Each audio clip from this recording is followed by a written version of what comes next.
Some view, huh? Hey, so it's been a while, huh? I think it's no secret by now that Kentaro Miura's Berserk is my favorite manga of all time. I would go even farther and say that it's one of my favorite pieces of media ever created. Now, of course, no piece of fiction is without its faults, and I have even stated my own criticisms of the manga on this channel before, in previous videos. Also, if you like this video and want to go check out those, that would be very cool. Berserk is a very long manga, with now over 40 volumes. It's also a series that really doesn't like holding the reader's hand, leading to many fan theories and different interpretations, some of which just kinda irk me. This video isn't supposed to be a fanboy's coping fest telling you why your interpretations or negative opinions on the series are wrong. View it as a humble fan just trying to give you a different viewpoint on certain aspects of the story, while also, epically, debunking some criticisms that I feel kinda missed the mark. So no cheap shots against people that genuinely hold these beliefs. Well, maybe one or two. So what's with the pretentious video title then? Well, I feel like you all know how YouTube likes to play its game. Don't hate the player, hate the game, baby. My opinions and interpretations aren't better or more worth than yours. I just happen to have a mic, Sony Vegas, and no life. You may have never heard any of these opinions and critiques before, but as someone who used to browse the Berserk subreddit and has been a fan for well over 5 years, these are legit. One last thing, this video will of course have spoilers, so please read the manga and form your own opinions before watching this. Let the coping begin.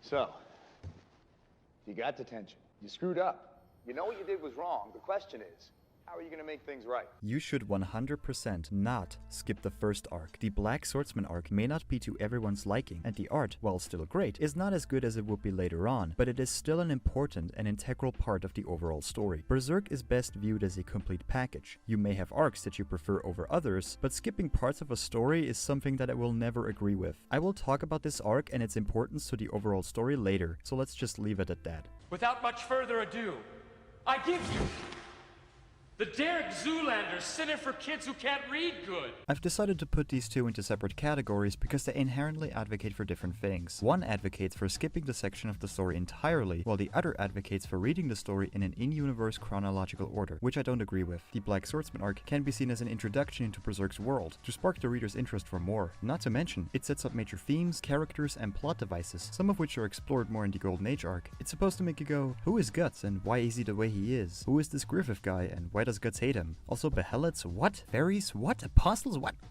I've always thought that Black Swordsman being told first benefits the Golden Age, since there's that feeling of dread and impending doom always lingering. The Golden Age is there to bring you context, not just for the characters, but also for the overall world the manga is set in. Turning this order around kinda ruins the magic for a first-time reader. Some people say that reading Black Swordsman first ruins the plot twist that is the eclipse. My answer? The eclipse is not a plot twist, and I think it was never intended for it to be one. Reading the first chapter, or even watching the first episode of the anime, you know that bad shit happened to Guts. You just don't exactly know when or what. Even if you read Golden Age first, the manga makes it explicitly clear that something big and horrible is coming, so it doesn't ruin anything really. In fact, it kept me even more engaged in the story than I already was. I think it's perfectly fair to read Golden Age first for a reread, but not for a newcomer. Hey guys, there's a monster. I am my own monster.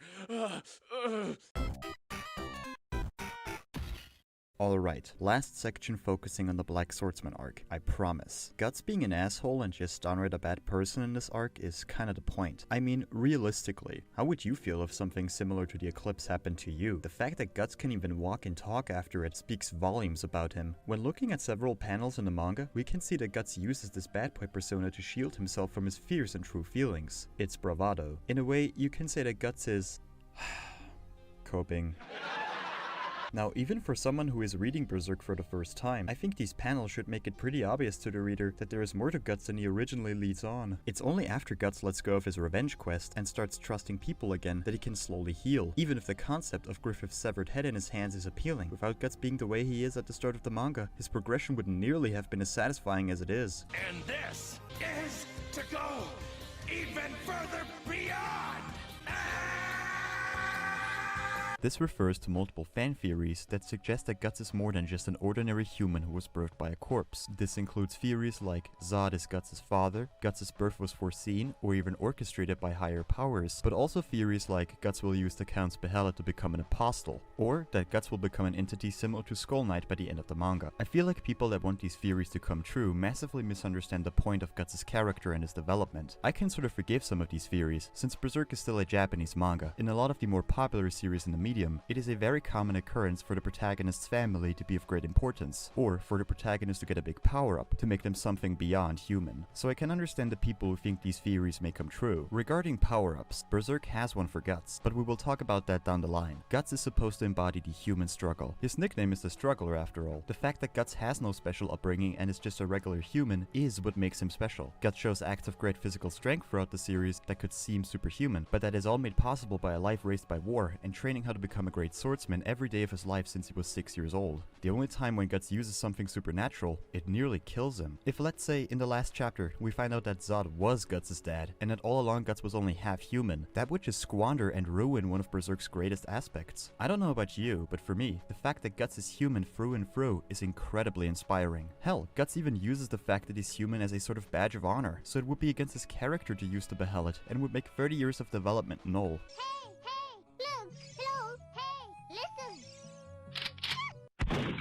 The word filler is mostly used in a negative way when talking about storytelling, but it isn't always a bad thing. Goku learning how to drive a car is still the best DBZ episode, fight me. Even if Lost Children was filler, which it isn't, that would not make it inherently a bad part of the story. The Lost Children chapters exist to reintroduce us to Guts' mindset during his 2-year hunt for the God Hand. It plays up the Guts looks like a monster angle more than even the Black Swordsman arc was, to quote Nietzsche, whose philosophy greatly inspired Berserk. Whoever fights monsters should see to it that in the process he does not become a monster. Black Swordsman arc Guts looked maniacal and unhinged in some parts, but now it's getting really bad, and he has to undergo a change. It would also be pretty jarring if shortly after the end of Golden Age, Guts just quickly renounces his quest for revenge. The Lost Children chapter makes this change of character much more believable. I mean, if I had to kill a horde of children turned into bug monsters, I would also question my life choices. You could make a stronger argument that these Seagot chapters are filler, which I am more inclined to believe, yet still somewhat disagree. These chapters introduce new characters that would become main members of the party, and showed our protagonists the effects the merging of the physical and astral plane have on the world, which I think are already strong arguments as to why it isn't filler. What's the deal with airplane food?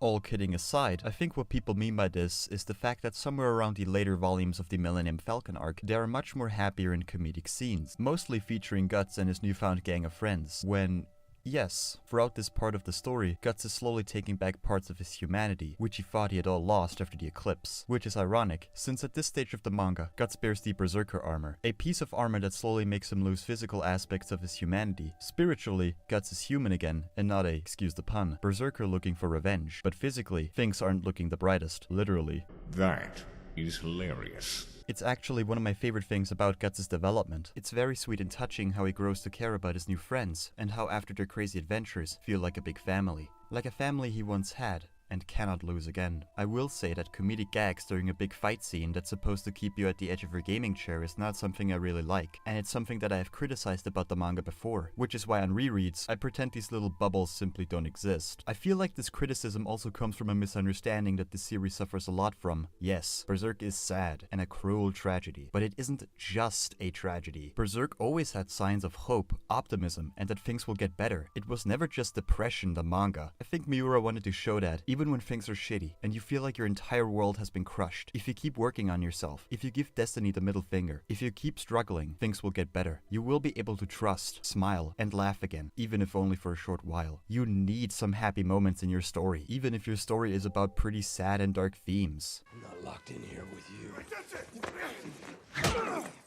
You're locked in here with me.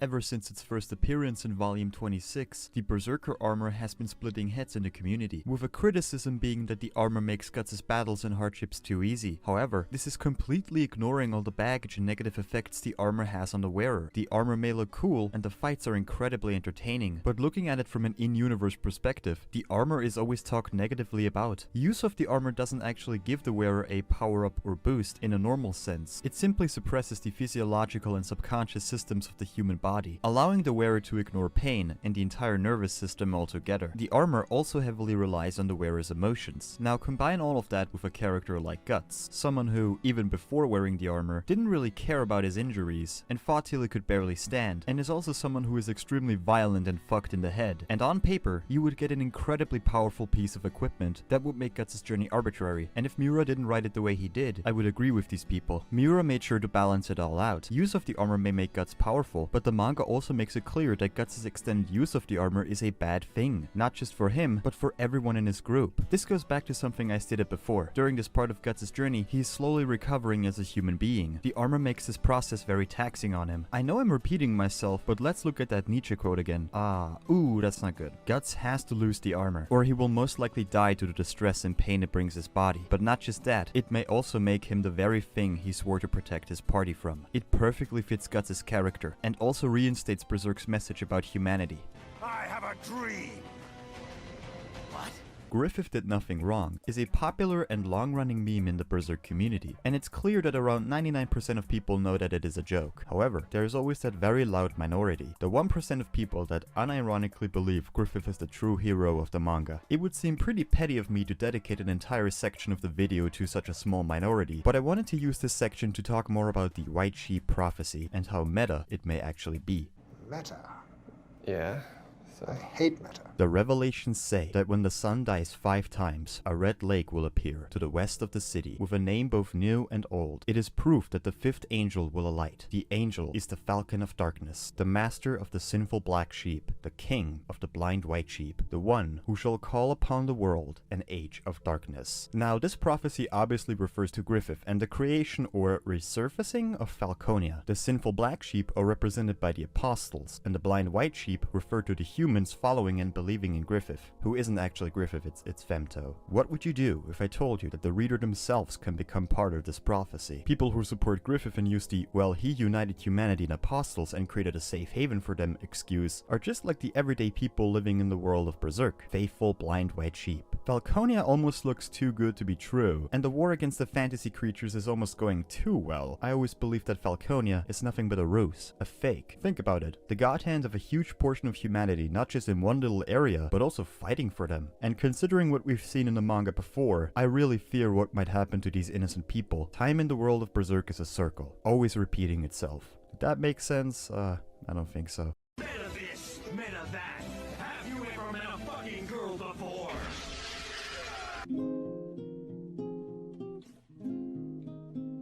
Now for the criticism that inspired me to make this video in the first place. After Miura passed away, development and publication of the manga was given over to his lifelong friend, Koji Mori, author of the manga Holy Land, a great series I can recommend by the way, and together with Studio Gaga, he has been working on the series since chapter 365. Although he has been helping Miura with story ideas and some drawings for a long time. In chapter 368, the newly awakened Casca is kidnapped by Griffith, supposedly to be taken to Falconia. This caused a number of people to be concerned about her character and the way the story might be going, me included, I'll admit. But this also sparked a discussion about Casca's general role in the story, with a substantial number of people saying that her character was wasted or misused after the Golden Age, with some even saying her portrayal is outright sexist, which I could not disagree more with. Potato Casca, as I will call her, can be seen as a representation of the good times Guts has had through his life with the Hawks. Guts desperately clings to her, and the sole focus of his journey since volume 28 has been to not just bring her to a safe place, but also to bring the quote-unquote old Casca back, without ever asking himself if that is actually what she would want. Even if we painstakingly piece together something lost, it doesn't mean things will ever go back to how they were. Newly awakened Casca is this very sentence made flesh. Or paper in this case. If you didn't like Potato Casca, and your only thought process was, geez, I wish she was like how she was in the Golden Age again, then I feel like Miura got exactly what he wanted from you, because you're thinking the exact same thing Guts is thinking. And honestly, what would you have preferred? For Casca to just be fine and dandy after the eclipse? It would not only have made no sense, it would also squander one of Berserk's greatest themes. If your issue is that Berserk doesn't have enough strong female characters, then I also disagree. For Nis and Shirkei are both women, and are easily some of the best written characters in the series. After Guts, I consider them to be the best characters in the manga. Even after all of that, if you still don't like how Berserk handled Casca after GA, then that is perfectly fine also. As I said at the beginning, this video was never made to change someone's mind, just to give a different viewpoint on it. Even if you still think all of these points I discussed are valid, that's okay. I'm just grateful that you listened to me. Berserk is one of my favorite things ever, and I want people to like it. But if they just don't, or just don't connect with it the same way I did, that's cool also. I'm crazy.